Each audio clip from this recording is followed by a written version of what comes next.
يا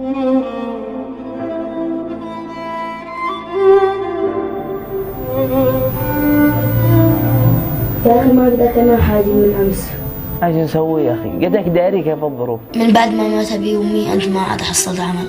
قدك داري عمي لا رضيتي حقنا ولا رضيتي زاد نسفرك الخارج. لا تهمني يا أخي. كيف لا همك وانت اخي وقطعان من روحي، لو لي قدره لا سفرك الخارج واعمل لك العمليه، لكن قدك داري كيف الظروف. إن شاء الله إن عمي يعرف غلطه ويراجع ضميره ويرد حقنا من ورث أبي. الحين شو مسألة عند عمي، اقول له يا عم احنا نبغى الاكل من امس، واخي يشتري العلاج الضروري، يلا خاطرك.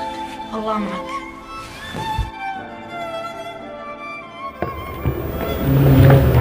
يا لو سمحت ولا هذا السؤال. يا ولدي معي عمل بين احسب ايجارات الشهر هذا، سير عند امك تحل لك.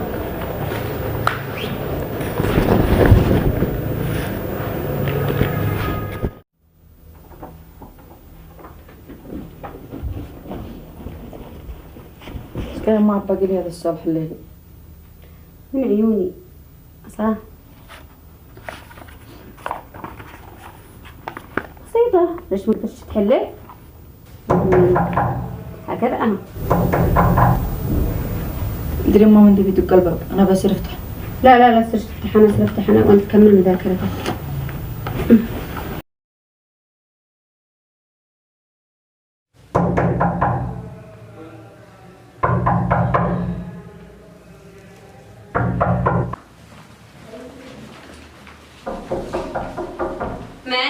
انا يا عم افتح الباب.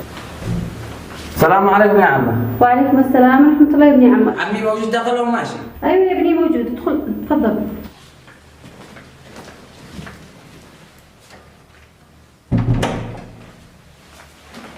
السلام عليكم يا عم. وعليكم السلام. ما بلا يا عم، جيت اقول لك قد علاج حق اخي كمل امس. وانا ايش افعل لك انت واخوك حرمتوني؟ ليش تفعل لنا يا عم وانت داري ما عاد معنا بعط الله الا انت. من الان اشتيك تصير تطلب الله وتعتمد على نفسك وتقع رجال. حاضر يا عم تمام. خاطرك.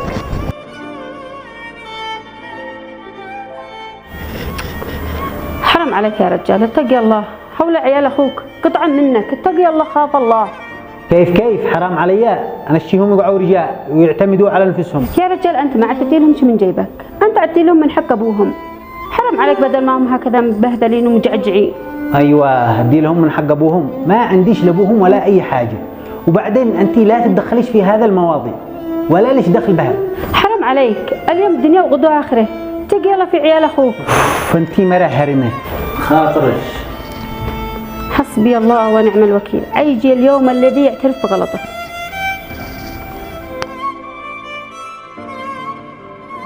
الحين كيف افعل؟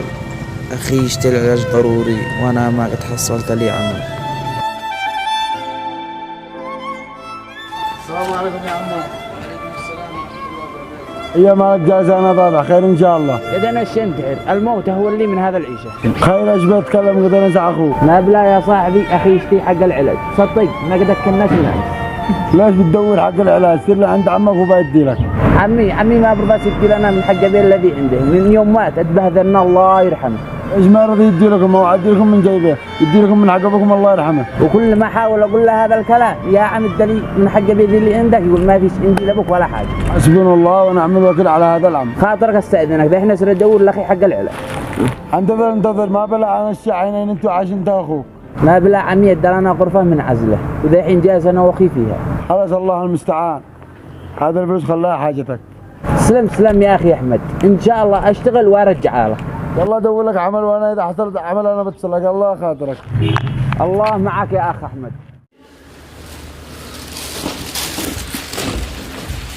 محمد كذا جبت لنا غدا. من انت والله يا اخي او حصلت عمل؟ لا ما حصلش عمل ولا شيء، ماذا لقيت ابن الحاج علي الله يحفظه، اداني ضرب. هالبنت عبيتنا وقبل ما نلحق نعرفها عملت لنا حاجز ومشاكل مع عم. السلام عليكم. وعليكم السلام ورحمة الله وبركاته. اليوم يا ملاح اشتي غدا حالي. كده اديت 4 كيلو لحمه وديت من جميع الفواكه. ما شاء الله تبارك الله يا رجال، ما رايك نعزم عيال اخوك يتغدوا معانا؟ لا تصيحي لهم ولا شيء، ما نش ناقص حرم. خلاص خلاص ناهي، ما عاد داعين ولا شيء. شبعد لهم شوي شوي ودي لهم لا عندهم لا نازل.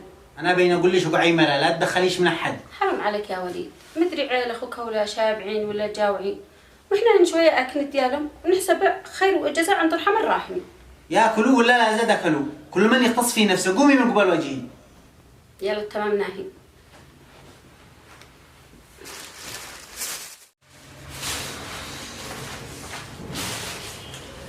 وانا والله لا افعل لهم احسن غد واخرج لهم وابصر معي يفعل.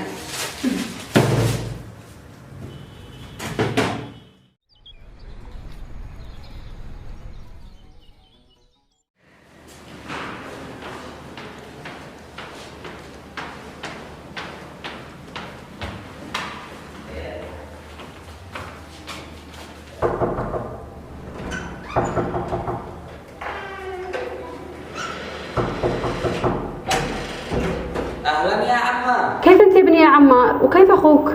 بخير بخير يا عمار، تفضلي عندنا. امسك يا ابني يا عمار، هذا الغداء لك انت واخوك. تسلمي يا عمار. الشكر لعمك يا ابني، هو الذي قال لي افعل لكم غداء وانزل لكم. لا لا يا عمه، مستحيل ان عمي يدي حاجه، انا داير ان وديتين سكته من عمي. خاطرك يا ابني يا عمار، تغدوا هنا على قلوبكم قبل ما يفسني عمك. حسبنا الله ونعم الوكيل فيك يا عم.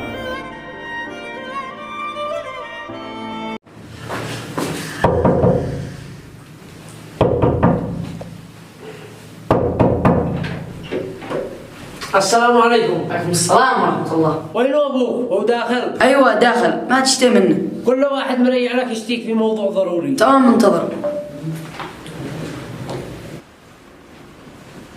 يابا جاوب، في واحد منتظر لك خارج. اهلا يا ولدي، ما انا جاوب.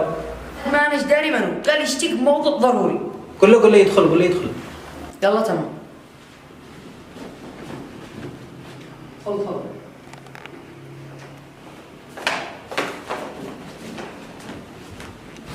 السلام عليكم. السلام ورحمة الله. كيف حالك اخبارك؟ حياك يا ما بالله نشتي نستأجر منك محل في العمارة.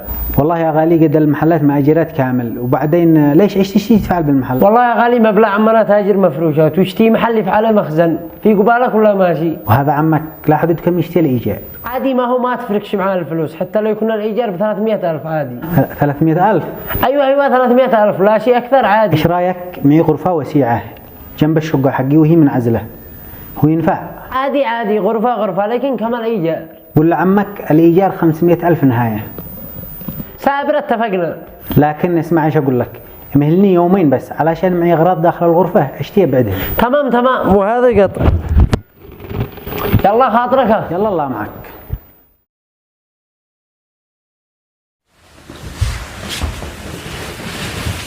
ارعب يا عم.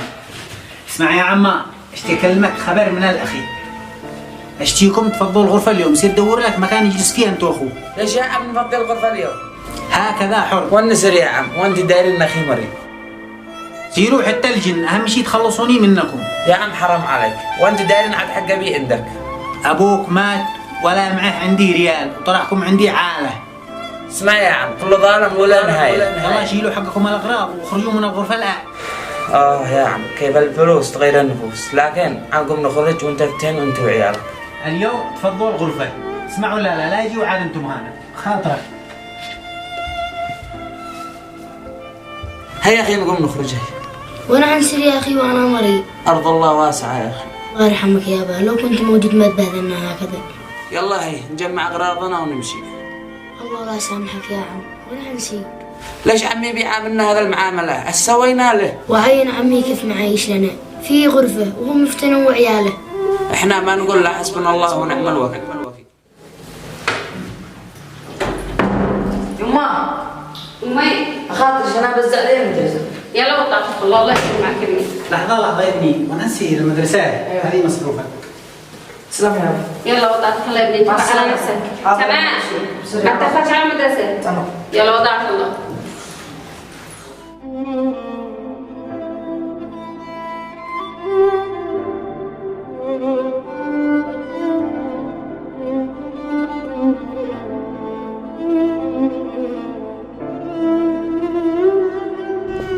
ها ولا يا عمي ما بفعلوا هانا وما أدري ما يصير شو بفعلوا.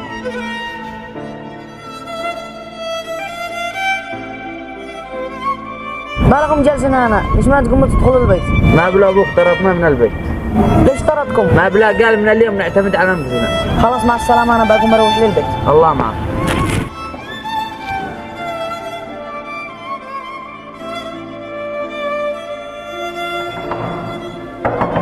يا الله ستر ما قدرت قبل كذا. يو ما نبغى ولدي نعمل. أنا ما أبي. أبوك داخل ما به مالك. ما به ما به.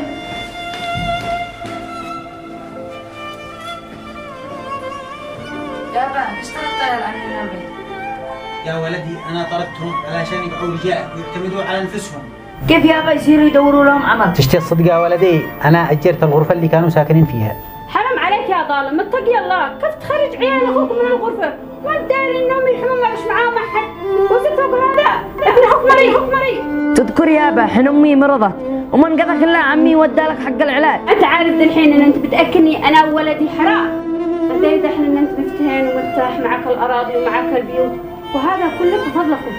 فوق هذا كله يابا تطردهم من الغرفة. هذا جزاك اخوك بتجازي في عياله، طردتهم من الغرفه. كيف ان انت لا سالت عليهم ولا اديت لهم حق علاج ولا بسرتهم؟ حسبي الله ونعم الوكيل فيك يا ظالم، حسبي الله ونعم الوكيل فيك يا ظالم. يابا أكلت حقهم زدت طردتهم من الغرفة. أنت داري إيش قال الله تعالى؟ إن الذين يأكلون أموال اليتامى ظلما إنما يأكلون في بطونهم نارا وسيصلون سعيرا. صدق الله العظيم. صدق الله العظيم. والله إن كلامه صدق، ما يصلح إن يكون عم.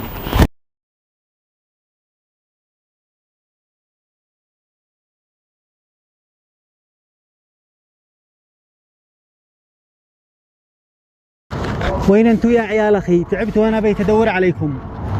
قوم اتصل لهم ذا الحين.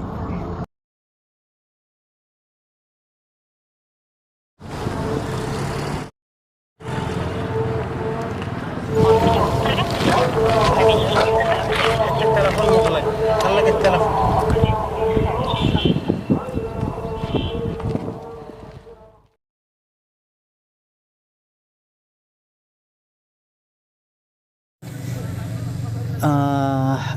قد لي اسبوع وانا ادور عليكم. وين انتوا يا عيال اخي؟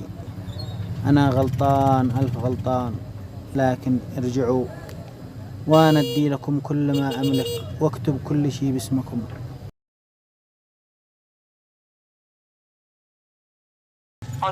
الرقم الذي تتصلون به مغلق حاليا أو قد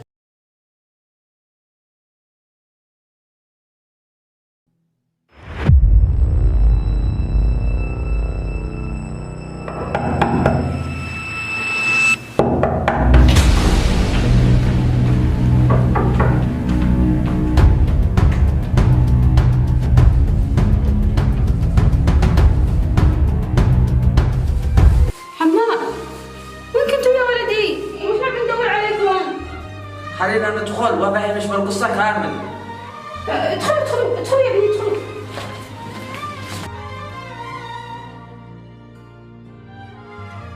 حي الله من جاء. تفضلوا يا بني تفضلوا. دحين الكل يا ابني يا عمر، وين كنتوا هذا الفترة كلها؟ قد دورناكم لو ما شبعنا. الحين قولي لي يا عمه، وينو عمي؟ ما بين اشوفش بالبيت. عمك؟ ايوه عمي وينو؟ عمك يا عمر مات الله يرحمه. كيف؟ عمي مات؟ الله يرحمك يا عم. يا ابني يا عمر هو جلس يدور بعدكم فترة طويلة ومات من القهر.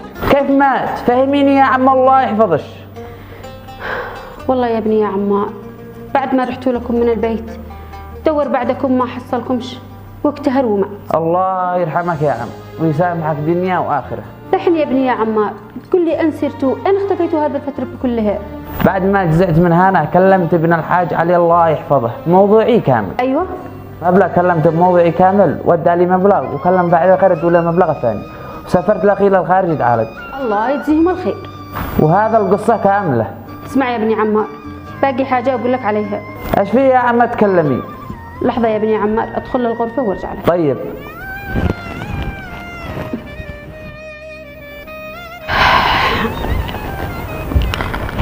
اسمع يا ابني يا عمار، هذه الفلوس تركها لكم عمكم قبل ما يموت الله يرحمه، وطرحها عندي أمانة. طبعا هذه الفلوس وهذه كمان، قال هذا تعتبر من حقكم. وكمان يا ابني يا عمار اشتي اقول لك حاجة، ان عمك قبل ما يموت سجل العماير والمحلات باسمك.